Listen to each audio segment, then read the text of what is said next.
Good morning dear students.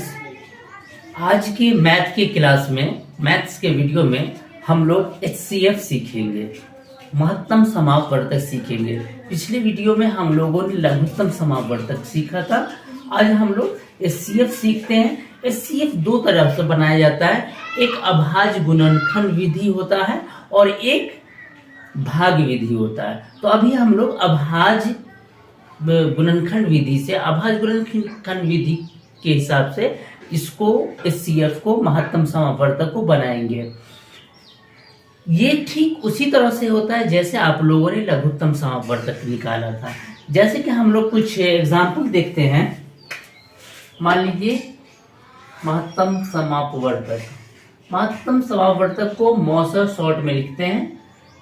ये आपका क्या हुआ, हाईएस्ट कॉमन फैक्टर HCF। इसको निकालने का तरीका यह है, अभी जैसा मैंने आपको बताया, दो तरह से निकालते हैं। एक भाग विधि कहलाता है और एक अभाज्य गुणनखंड विधि बना होता है। हमने जो अभी इससे पहले LCM सीखा है, लघुत्तम समापवर्तक सीखा है, वो हम लोगों ने क्या किया था, अभाज्य गुणनखंड विधि अपनाया था। अभाज्य गुणनखंड विधि से ही हम लोग लघुत्तम निकालते हैं। ठीक उसी तरह से हम लोग इसका निकालेंगे, महत्तम समापवर्तक। सपोज मान लीजिए कि हम 2 नंबर लिख लेते हैं का महत्तम समापवर्तक मौसौ निकालें। ये क्वेश्चन हो सकता है आपका, इसको कैसे करेंगे। हमने क्या किया था, लघुत्तम समापवर्तक में इन दोनों संख्या को लिख लिया था और उसको अभाज्य गुणनखंड, मतलब अभाज्य गुणनखंड क्या होता है, वो संख्या, वो नंबर से हम किसी संख्या को विभाज्य करते हैं जो कि जिससे हम विभाज्य कर रहे हैं वो संख्या किसी दूसरे नंबर से नहीं कटती हो, अभाज्य है वो संख्या, खुद की संख्या से कटती है। जैसे मान लो कि हमने क्या किया था, लघुत्तम थोड़ा मैं देखता हूं, हम लोगों ने क्या किया था, ये संख्या है, इसको हमने देखा था कि पहले 2 से कट रहा है या नहीं, तो कट रहा है तो हम 2 से काटेंगे। 2 इकाई 2, 2 छक्के 12, 2 दूना 4, 2 0 0, 2 अट्ठे 16, 2 दहाई 20, 2 चौके 8, 2 पंचे 10। तो ये जो टुकड़े हुए 2 गुने 2 गुने 2 गुने 4 गुने 5, ये क्या हुआ, अभाज्य गुणनखंड है। चाहे 2 है आपका, चाहे 4 है, चाहे 5 है, ये अपनी अंक से, 1 से या अपनी संख्या से, उसके अलावा किसी भी संख्या से नहीं घटता है। तो इस तरह के गुणनखंड जो होते हैं, इस तरह के जो टुकड़े होते हैं, वो अभाज्य गुणनखंड कहलाता है। तो ये अब मैंने आपको लघुत्तम बताया, लेकिन अभी हमें क्या करना है, हमें महत्तम समापवर्तक निकालना है। इन दो अंक संख्याओं का 32 और 40, इन दोनों का महत्तम समापवर्तक निकालना है। तो हम पहले क्या करेंगे, पहले हम 32 को लिख लेंगे और इसको हम अभाज्य गुणनखंड करेंगे। देखिए 32 2 से कटता है, तो 2 से हम इसे काटेंगे। 2 इकाई 2, 2 छक्के 12, उसके बाद फिर 16 भी 2 से कट जाएगा, 2 से हम काटेंगे इसके, 2 अट्ठे 16। अब 8 भी 2 से कटेगा तो हम फिर इसे काटेंगे, 2 चौके 8। अब 4 भी 2 से कटेगा तो इसे हम 2 से काटेंगे, 2 दूना 4।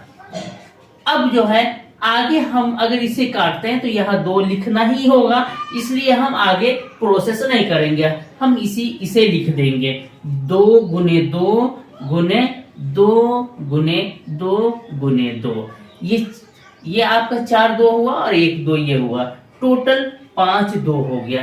ये क्या हो गया, इसके 32 के अभाज्य गुणनखंड है। अब इसी तरह से हम 40 को कर लेंगे। 40 है, इसका अभाज्य गुणनखंड हम लोग करते हैं। तो देखिए 2 से तो कटेगा, 2 दूना 4 0, फिर 2 से कटेगा, 2 इकाई 2, 2 0 0, फिर 2 से कटेगा, 2 पंचे 10। अब कटेगा, अब 5 है, 5 से कटेगा, यहाँ 5 आ ही जाएगा, इसलिए हम आगे प्रोसेस नहीं करें, यही करके यही स्टॉप करते हैं। अब ये हम इस गुणनखंड को लिख देते हैं 2 गुने 2 गुने 2 गुने 5। हमने क्या किया, इन दोनों का गुणनखंड निकाल लिया, इन दोनों का गुणनखंड निकाल लिया। अब हम दोनों में देखेंगे कि कौन सा अंक है या कौन सी संख्या है जो दोनों में आया है, दोनों में मैच कर रहा हो। तो हम देखेंगे 2 दोनों में है, दोनों में कितनी बार है, इसमें 5 बार है, इसमें 3 बार है। तो जिसमें जो कम से कम आया हो उसे हम उठा लेंगे। तो कम से कम 3 बार तो दोनों में आया है, तो हम इसे निकाल लेके उठा लेंगे, मीन्स 2 को 3 बार लिख लेंगे। महत्तम समावर्तक लिख करके हम यहां लिखेंगे 2 गुने 2 गुने 2, 2 दूना 4, 4 दूना 8। या अगर आपको और कुछ प्रोसेस करना हो तो आप ऐसे कर सकते हैं, 2 पे 3, ठीक है, गुने 2 गुने 2 गुने 5। 2 पे 3 मीन्स ये 3 जो है दोनों में है, और 2 बार है वो सिर्फ एक में है, इसलिए इस पे क्या हो जाएगा, 0 हो जाएगा। और 5 भी एक ही में है, इसमें भी 0 होगा। जिस पर 0 होता है उस 0 का मान 1 होता है। तो हम इसको इस तरह से लिख सकते हैं, 2 पर पावर 3 है, 2 गुने 2 गुने 2 गुने 2 पे 0 है तो 1, 2 पे 0 है तो 1, और 5 पे 0 है तो 1। 2 दूना 4, 4 दूना 8, 8 इकाई 8, 8 इकाई 8, 8 इकाई 8। अगर ज्यादा डीप में जा रहे हैं और मतलब कि और प्रोसेस करना चाहते हैं तो इस प्रोसेस को आप पहले ऐड कर सकते हैं। इस प्रोसेस को ऐड करने के बाद नीचे ये प्रोसेस हो जाएगा, मीन्स ये प्रोसेस होगा, उसके बाद ये आपका प्रोसेस आ जा रहा है, ये प्रोसेस करेंगे। इस तरह से महत्तम समावर्तक हम निकालेंगे। हम एक और क्वेश्चन लेते हैं, कोई दूसरा क्वेश्चन लेते हैं।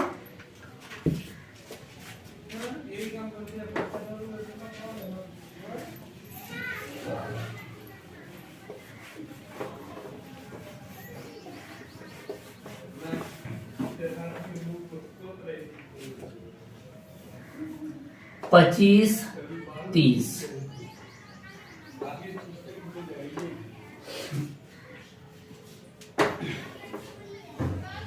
25 27 का महत्तम समापवर्तक निकालें।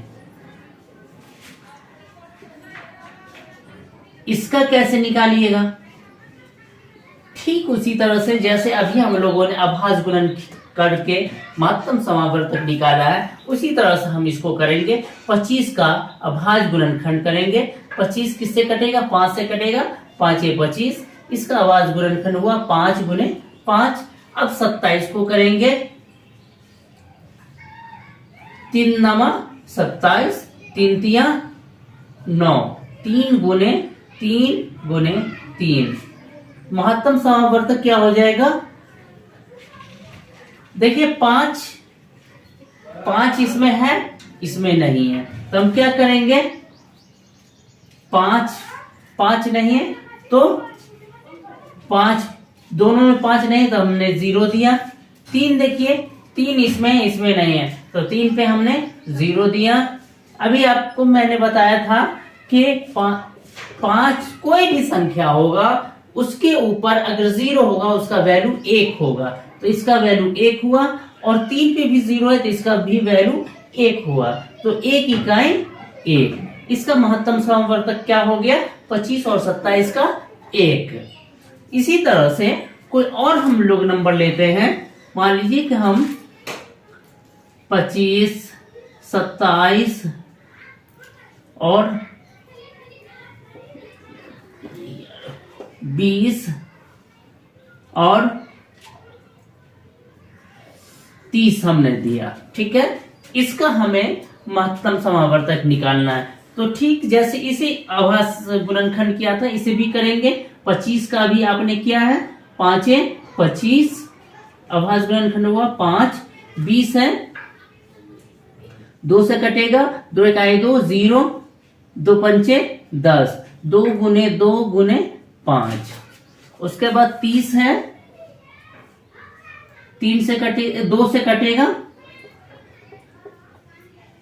2 इकाई 2, 2 पंचे 10, 3 पंचे 15, 2 गुने 3 गुने 5।